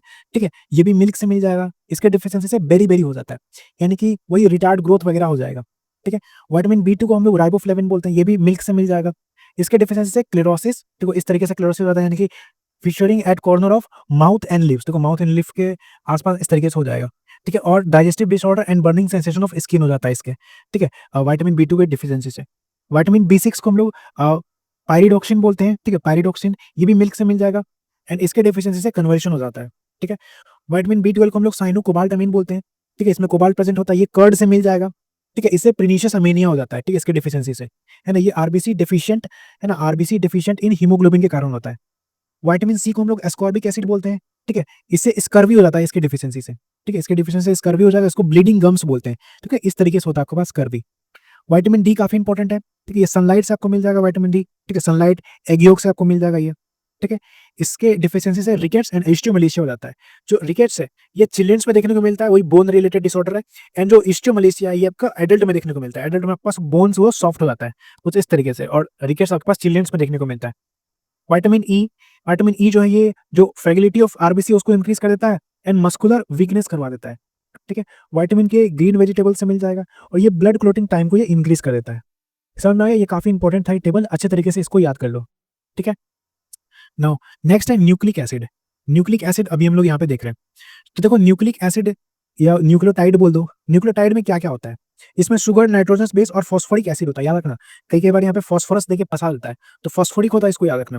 ठीक है, देखो इसमें क्या होता है, शुगर जो ले रहे हैं हम लोग, शुगर यहाँ पे पेंटोस शुगर लेते हैं। ठीक है, पेंटोस शुगर में भी कौन सा, राइबोस। ठीक है, तो यदि राइबोस है तो अपने पास आरएनए में प्रेजेंट होगा, और यदि दूसरे नंबर कार्बन से, ये दूसरा नंबर कार्बन है, दूसरा नंबर कार्बन पे यहाँ पे OH प्रेजेंट होता है। ठीक है, तो इस OH यहाँ पे यदि O हटा दिया जाए और सिंपल यहाँ पे H रख दे, ठीक है, तो इसको हम लोग बोलते हैं remove oxygen from C2, carbon 2 से O हटा दिया, तो इसको हम लोग बोलते हैं डीऑक्सी राइबोस। तो ये था बीटा डी राइबोस जो कि आरएनए में प्रेजेंट होता है। दूसरे पोजीशन से दूसरे कार्बन से ऑक्सीजन हटा दिया, तो ये बीटा डी 2 डीऑक्सी राइबोस हो जाएगा, यानी कि दूसरे पोजीशन से, ठीक है, दूसरे पोजीशन से डीऑक्सी यानी कि ऑक्सीजन हटा दिया, तो ये डीएनए में प्रेजेंट होता है, इस बात को याद रखना। ठीक है, डीऑक्सी राइबोस डीएनए में, राइबोस आरएनए में। और राइबोस क्या हुई अपने पास, पेंटोज शुगर। देखो न्यूक्लियोसाइड होता है sugar plus nitrogenous base. Sugar था, इसके फर्स्ट पोजीशन पे हमने नाइट्रोजनस बेस ऐड कर दिया। नाइट्रोजनस बेस वही प्यूरिन और पिरिमिडिन होता है, प्यूरिन में एडेनिन ग्वानिन और पिरिमिडिन में वही साइटोसिन और थायमिन। ठीक है, डीएनए में। और आरएनए में वही थायमिन की जगह यूरासिल प्रेजेंट हो जाता है। ठीक है, तो देखो ये जो बेस है ये अटैच होता है फर्स्ट पोजीशन ऑफ शुगर पे। न्यूक्लियोटाइड में क्या होता है, इसमें sugar, nitrogenous base and phosphoric acid होता है। देखो शुगर और नाइट्रोजनस बेस तो वही न्यूक्लियोसाइड ही हो जाएगा। ठीक है, तो न्यूक्लियोसाइड में हमें फॉस्फोरिक एसिड ऐड करना है, और किस पोजीशन पे होता है ये, फिफ्थ पोजीशन पे। तो phosphoric acid attach at fifth position of nucleoside. Nucleoside के फिफ्थ पोजीशन पे फॉस्फोरिक एसिड अटैच हो जाता है। ये हम लोग इसको शुगर मोइटी भी बोल सकते हैं। Fifth position of sugar moiety पे भी अटैच हो जाता है आपके पास फॉस्फोरिक एसिड, तो ये न्यूक्लियोटाइड बन जाएगा। समझ में आ गया? चलो, तो ये जो है न्यूक्लिक एसिड, ये responsible for transmission of inherent character. ठीक है, ऑब्वियसली इनहेरिट कैरेक्टर के लिए, ट्रांसमिशन के लिए रिस्पॉन्सिबल होता है। न्यूक्लिक एसिड दो तरीके का होता है, जैसे डीएनए और आरएनए। डीएनए में एटीजीसी यानी कि एडेनिन थाइमिन ग्वानिन साइटोसिन होता है, और आरएनए में adenine uracil guanine and cytosine होता है। ठीक है, इसमें आरएनए में बस थाइमिन की जगह यहाँ पे यूरासिल आ जाता है। समझ में आ गया? देखो दो न्यूक्लियोटाइड लिंक होता है, उसको हम लोग फॉस्फोडाइस्टर बॉन्ड बोलते हैं। याद रखना, देखो न्यूक्लियोटाइड है तो दो न्यूक्लियोटाइड यदि आपस में लिंक हो रहा है ना, तो उसको हम लोग फॉस्फोडाइस्टर बॉन्ड बोलते हैं। इस बात का रखना। देखो ये जो बेस है ये शुगर से लिंक होता है, तो यहाँ पे एन ग्लाइकोसिडिक बॉन्ड आता है। ठीक है, इस दोनों के बीच में जो लिंकेज है वो एन ग्लाइकोसिडिक बॉन्ड आता है। ठीक है, और यदि न्यूक्लियोसाइड और जो ये फॉस्फोरिक एसिड है ये आपस में जो लिंक हो रहा है, इसमें आपके पास फॉस्फोईस्टर बॉन्ड आता है। ठीक है, फॉस्फोईस्टर बॉन्ड आता है। और यदि दो न्यूक्लियोटाइड आपस में जुड़ रहा है तो उसके बीच में फॉस्फोडाइस्टर बॉन्ड आता है। ठीक है, और phosphodiester bond obviously 5T position पे आएगा। ठीक है, याद रखना 5-3 पोजीशन अच्छे तरीके से याद रखना। चलो नेक्स्ट, नाइट्रोजनस बेसिस ऑब्वियसली वही प्यूरिन और पिरिमिडिन होता है। प्यूरिन वही adenine guanine and pyrimidine cytosine thymine और यूरासिल। ये जो थायमिन है ये सिर्फ डीएनए में प्रेजेंट होता है, और यूरासिल जो ये सिर्फ आरएनए में प्रेजेंट होता है, ओनली इन आरएनए। ठीक है, और बाकी सब जो है ये दोनों में ही प्रेजेंट होता है। देखो इसका स्ट्रक्चर भी आप लोग याद कर सकते हो, जैसे एडेनिन का स्ट्रक्चर ऐसे होता है, ग्वानिन। देखो थायमिन और यूरासिल का स्ट्रक्चर देखा जाए तो जो थायमिन है उसको हम लोग 5 मिथाइल यूरासिल बोलते हैं। इसको हम लोग 5 मिथाइल यूरासिल बोलते हैं। ठीक है, यूरासिल क्यों बोलते हैं, क्योंकि इसके फिफ्थ पोजीशन पे, ठीक है, इसके फिफ्थ पोजीशन पे यहाँ पे, ये पक्की बात है फिफ्थ पोजीशन ही होगा, इसके फिफ्थ पोजीशन पे एक मिथाइल ग्रुप आ जाता है। देखो थायमिन और यूरासिल बिल्कुल सेम है, अगर यहाँ पे ये देखोगे तो ये पूरा ही एग्जैक्टली सेम आता है, बस इसके फिफ्थ पोजीशन पे एक मिथाइल ग्रुप प्रेजेंट हो जाता है, तो उसी को हम लोग थायमिन बोलते हैं। तो यूरासिल के फिफ्थ पोजीशन पे मिथाइल ग्रुप आ गया तो हम लोग उसको थायमिन बोल देंगे। ठीक है, तो आपसे इतनी छोटी छोटी चीजों में बता रहा हूँ, हो सकता है आपसे पूछ लिया जाए। ठीक है, नाउ डीएनए का स्ट्रक्चर देखो, डीएनए का इस तरीके से डबल हैंडेड हेलिक्स स्ट्रक्चर है ना, इसमें वही एडेनिन थायमिन साइटोसिन ग्वानिन आता है। ठीक है, एडेनिन जो है ये थायमिन से हाइड्रोजन बॉन्ड से जुड़ता है, डबल हाइड्रोजन बॉन्ड से। ठीक है, और साइटोसिन जो है ये ग्वानिन से ट्रिपल हाइड्रोजन बॉन्ड से जुड़ता है। ठीक है, ट्रिपल हाइड्रोजन बॉन्ड है यहाँ पे, समझ में इसी तरीके से जुड़ता है, जो कि इसको स्टेबिलिटी प्रोवाइड करता है। ठीक है, देखो डबल हेलिक्स यहाँ पे वही वाटसन एंड क्रिक ने दिया था। ठीक है, डीएनए के बारे में ये था। ठीक है, अब देखो सेकेंडरी स्ट्रक्चर ऑफ आरएनए के बारे में भी अगर देखा जाए तो आरएनए में वही सिंगल स्टैंड होता है, याद रखना सिंगल स्टैंड होता है। ठीक है, and sometimes fold back on it's, आपने पे ही समटाइम्स ये फोल्ड बैक हो जाता है। यानी 3 तरीके का होता है आरएनए जो कि परफॉर्म करता है डिफरेंट फंक्शन, जैसे मैसेंजर आरएनए को एमआरएनए बोलते हैं, राइबोसोमल आरएनए आरआरएनए बोलते हैं, एंड ट्रांसफर आरएनए टीआरएनए बोलते हैं। ठीक है, इसको अच्छी तरीके से याद रखना। नाउ नेक्स्ट है डीएनए फिंगरप्रिंटिंग, ये भी आपके एनसीईआरटी में दिया हुआ है, इसको अच्छे से देख लो। देखो एवरी इंडिविजुअल को हम लोग जानते हैं अलग अलग फिंगरप्रिंट होता है, बट इस फिंगरप्रिंट को सर्जरी के द्वारा अल्टर किया जा सकता है, बट जो हमारा डीएनए है उसको अल्टर नहीं किया जा सकता है, डीएनए के सीक्वेंस को। ठीक है, और डीएनए के सीक्वेंस का जो इन्फॉर्मेशन हम लोग लेते हैं उसको हम लोग डीएनए फिंगरप्रिंटिंग बोलते हैं।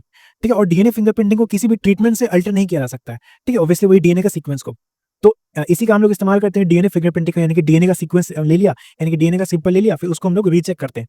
ठीक है, कहाँ हम लोग इसको इस्तेमाल करते हैं, जैसे फोरेंसिक लेबोरेटरी में क्रिमिनल्स का आइडेंटिफिकेशन के लिए। ठीक है, पेटर्निटी टेस्टिंग के लिए, यानी कि बायोलॉजिकल फादर बायोलॉजिकल मदर के लिए। ठीक है, डेड बॉडी का आइडेंटिफिकेशन के लिए, है ना, उसके लिए हम लोग करते हैं, यदि पेरेंट्स का डीएनए सैंपल ले लिया या फिर चिल्ड्रन का डीएनए सैंपल ले लिया और उसके रिलेटिव्स का फिर आइडेंटिफिकेशन करते हैं। समझ में आ गया? एंड रेशियल ग्रुप का भी आइडेंटिफिकेशन करते हैं टू रीराइट बायोलॉजिकल इवोल्यूशन। ठीक है, तो इनको अच्छे तरीके से याद रखो। आपको यहाँ पे कुछ biological function of nucleic acid भी है। ठीक है, तो biological function of nucleic acid यहाँ पे देखो। सो जो डीएनए है वो केमिकल बेसिस ऑफ हेरिडिटी है। ठीक है, and may be regarded as reserve of genetic material. वही बात है, जेनेटिक मटेरियल का वही इन्फॉर्मेशन जो है वही ट्रांसफर करता है। जेनेटिक मटेरियल स्टोर होता है डीएनए में, जो कि वही पास होता है अपने प्रोजेनीज में। ठीक है, DNA exclusively responsible for maintaining the identity, है ना, अलग अलग इंडिविजुअल का अलग अलग डीएनए होता है, तो आइडेंटिटी मेंटेनिंग करता है और different species millions of year तक। डीएनए मॉलिक्यूल सेल्फ डुप्लीकेशन में भी रिस्पॉन्सिबल होता है, सेल डिवीजन के टाइम पे सेल्फ डुप्लीकेशन हो जाता है डीएनए का रेप्लिकेशन एस फेज में। ठीक है, S phase of cell division में इसका रेप्लिकेशन हो जाता है। ठीक है। आइडेंटिकल डीएनए स्ट्रैंड ट्रांसफर होता है डॉटर सेल्स में। इंपॉर्टेंट फंक्शन क्या है न्यूक्लिक एसिड का, इसमें प्रोटीन सिंथेसिस होता है, ठीक है। And protein are synthesised by various RNA molecule, but उसका जो इन्फॉर्मेशन है, मैसेज फॉर सिंथेसिस, वो डीएनए में ही प्रेजेंट होता है, इस बात को याद रखना। ठीक, आरएनए कर सकता है सिंथेसिस प्रोटीन का, ऑब्वियसली आरएनए से ही तो प्रोटीन बनता है ना। तो डीएनए से देखो, डीएनए से ट्रांसक्रिप्शन करके यहाँ पे हमारे पास आरएनए बनता है, और आरएनए से ट्रांसलेशन करके यहाँ पे हमारे पास प्रोटीन बनता है, ठीक है। तो आरएनए से प्रोटीन बन जाता है, बट उसका जो इन्फॉर्मेशन है ना, message for synthesis of particular protein, वो डीएनए में ही प्रेजेंट होता है। समझ में आया? तो इन पॉइंट को याद रखना, आपसे स्टेटमेंट वाले क्वेश्चन भी आ सकते हैं यहाँ से। चलो नेक्स्ट है हार्मोन्स। तो हार्मोन्स तो काफी सिंपल है, यहाँ पे देख लो। हार्मोन्स इंटरसेलुलर मैसेंजर होते हैं, एंडोक्राइन ग्लैंड द्वारा ये प्रोड्यूस होते हैं, ठीक है। सम ऑफ दिस आर स्टेरॉइड होते हैं, जैसे ईस्ट्रोजन, ठीक है, एंड्रोजन, है ना। सम ऑफ पॉलीपेप्टाइड होते हैं, जैसे आपके पास इंसुलिन और endorphin. And some other amino acid derivative होते हैं, जैसे एपिनेफ्रिन एंड नॉन एपिनेफ्रिन, ठीक है। सेवरल फंक्शन होता है हार्मोन्स का, मेंटेन करते हैं बायोलॉजिकल एक्टिविटीज को, है ना। रोल इंसुलिन का ऐसे रोल किया जाए तो ये ब्लड ग्लूकोज लेवल को बैलेंस करता है ना, डिक्रीज कर देता है एक्चुअली ब्लड ग्लूकोज लेवल को, ठीक है। Insulin release in response of rapid increase in blood glucose level. यदि ब्लड ग्लूकोज लेवल इंक्रीज है तो जो इंसुलिन है उसको डिक्रीज कर देता है, ठीक है। वहीं पे ग्लूकागन का बात किया जाए तो ये इंक्रीज करता है ग्लूकोज लेवल को, यदि घटा हुआ है तो फिर इसको बढ़ा देगा, ठीक है, ब्लड ग्लूकोज लेवल को। The two hormone together regulate blood glucose level. वही जो आपके पास इंसुलिन है और ग्लूकागन है, ये मेंटेन करता है ब्लड ग्लूकोज लेवल को। एपिनेफ्रिन नॉन एपिनेफ्रिन का बात किया जाए तो एक्सटर्नल स्टिमुलाई करता है, रिस्पॉन्स उस मेडिएट होता है, response to external stimuli. Growth hormone and sex hormone play a role in growth and development में काम करता है। थायरोक्सिन वही थायराइड ग्लैंड से प्रोड्यूस होता है, आयोडोनेटेड होता है, ठीक है। T3 और T4 होता है, ठीक है। And derivative of amino acid tyrosine, ठीक है। थायरोक्सिन जो है ये टायरोसिन का डेरिवेटिव है, ठीक है, याद रखना। Abnormally low level of thyroxine leads to hypothyroidism. Low level हो जाएगा तो हाइपोथायरॉयडिज्म, जिससे फिर वही लेथरगाइनिस एंड ओबेसिटी हो जाता है, ठीक है। वही मतलब मोटापा वगैरह और सुस्ती वगैरह हो जाएगा, ठीक है। और इंक्रीज यदि हो जाए थायरोक्सिन तो हाइपरथायरॉयडिज्म हो जाता है। समझ में आ गया? देखो, low level of iodine in our diet में lead to hypothyroidism, obviously. Low level यदि आयोडीन हुआ तो hypothyroidism and enlargement of thyroid glands हो सकता है, ठीक है। This condition is largely being controlled by adding sodium iodine to commercial salt. तो सोडियम आयोडीन यदि डाल दिए कमर्शियल सॉल्ट में, ये जिसको हम लोग आयोडाइज सॉल्ट बोलते हैं, ठीक है, तो उसको खाने से फिर ये प्रॉब्लम नहीं होता, कंट्रोल किया जा सकता है, ठीक है। तो आप लोग भी आयोडाइज सॉल्ट खाया कीजिए। तो देखो, स्टेरॉयडल हार्मोन क्या है? जैसे एड्रेनल कॉर्टेक्स प्रोड्यूस करता है, गोनेड्स प्रोड्यूस करता है। गोनेड जैसे टेस्टिस इन मेल हो गया, ओवरीज इन फीमेल हो गया, ठीक है। Hormones release by adrenal cortex बहुत ही इंपॉर्टेंट रोल प्ले करता है बॉडी में हमारे, ठीक है। जैसे एड्रेनल कॉर्टेक्स का हार्मोन क्या होता है? ग्लूकोकॉर्टिकॉइड्स और मिनरलोकॉर्टिकॉइड्स। ग्लूकोकॉर्टिकॉइड्स कार्बोहाइड्रेट मेटाबॉलिज्म करेगा, है ना, और इन्फ्लेमेटरी रिएक्शन में इन्वॉल्व होगा, और स्ट्रेस को भी ये मेंटेन करता है। एंड जो मिनरलोकॉर्टिकॉइड्स है, ये level of excretion of water and salt को मेंटेन करता है, ठीक है। If adrenal cortex does not function properly, यदि एड्रेनल कॉर्टेक्स फंक्शन नहीं कर रहा है ना, तो उससे फिर एक डिजीज हो जाता है, इसको हम लोग एडेनोसिन डिजीज बोलते हैं, जिसके कारण से hypoglycaemia and weakness and increase in susceptibility to stress हो सकता है, ठीक है। The disease is fatal unless is treated by glucocorticoid and mineralocorticoid, ठीक है। ये डिजीज को ठीक करना है तो वही ग्लूकोकॉर्टिकॉइड एंड मिनरलोकॉर्टिकॉइड से उसको फिर इस एडेनोसिन डिजीज को ट्रीट करेंगे तो फिर ये हो सकता है, ठीक है। हार्मोन रिलीज बाय गोनेड्स, है ना, गोनेड्स जो है वही स्टेरॉयडल हार्मोन है। हार्मोन्स रिलीज करेगा तो क्या चीज के लिए रिस्पॉन्सिबल है? Development of secondary sexual character के लिए। जैसे टेस्टोस्टेरोन मेजर सेक्स हार्मोन है मेल्स में, ठीक है, ये डेवलपमेंट कराता है secondary sexual character in males, ठीक है। तो जैसे कि आपके पास डीप वॉइस, फेशियल एयर, है ना, और जनरल फिजिकल जो कॉन्स्टिट्यूशन है, वो सारी चीजें। ईस्ट्राडायोल जो ये फीमेल सेक्स हार्मोन है, ये रिस्पॉन्सिबल होता है development of secondary sexual character in females, ठीक है, सेकेंडरी कैरेक्टर्स इन फीमेल, है ना। जैसे कि आपके पास कंट्रोल करेगा ये मेंस्ट्रुअल साइकिल वगैरह। प्रोजेस्टेरोन का बात किया जाए तो ये रिस्पॉन्सिबल होता है प्रिपेयरिंग यूट्रस में, यूट्रस का वही जो प्लांटेशन होगा ना अपने पास, वो जाइगोट ब्लास्टोसिस का जो प्लांटेशन होता है यूट्रस में, उसके लिए जो यूट्रस का प्रिपरेशन है वो ऑब्वियसली प्रोजेस्टेरोन ही कराता है, ठीक है। तो ये सारी चीजें थी यहाँ पे, है ना, टेस्टोस्टेरोन, एस्ट्राडायोल एंड प्रोजेस्टेरोन। उम्मीद करता हूँ आप लोग ये चीज समझ गए होंगे। So that's it guys, thank you so much, thank you, आपने वीडियो यहाँ तक देखा। उम्मीद करता हूँ आपको ये चैप्टर समझ में आ गया होगा। एक एक चीज मैंने इस वीडियो में कवर कर दिया इस चैप्टर का, ठीक है। नोट्स आपको मेरे टेलीग्राम चैनल पे मिल जाएंगे। वीडियो अच्छा लगा तो प्लीज इसे लाइक कर दीजिएगा। बहुत मेहनत लगी थी भाई इस वीडियो को बनाने में। उम्मीद करता हूँ आप लोग को हर एक चीज अच्छे से समझ में आ गया होगा। कोई भी यदि डाउट है तो आप लोग इसको रिवाइंड करके देख सकते हैं, ठीक है। मैं मिलता हूँ आप लोग को नेक्स्ट वीडियो में। थैंक यू सो मच, पढ़ाई करते रहें, ऑल द वेरी बेस्ट।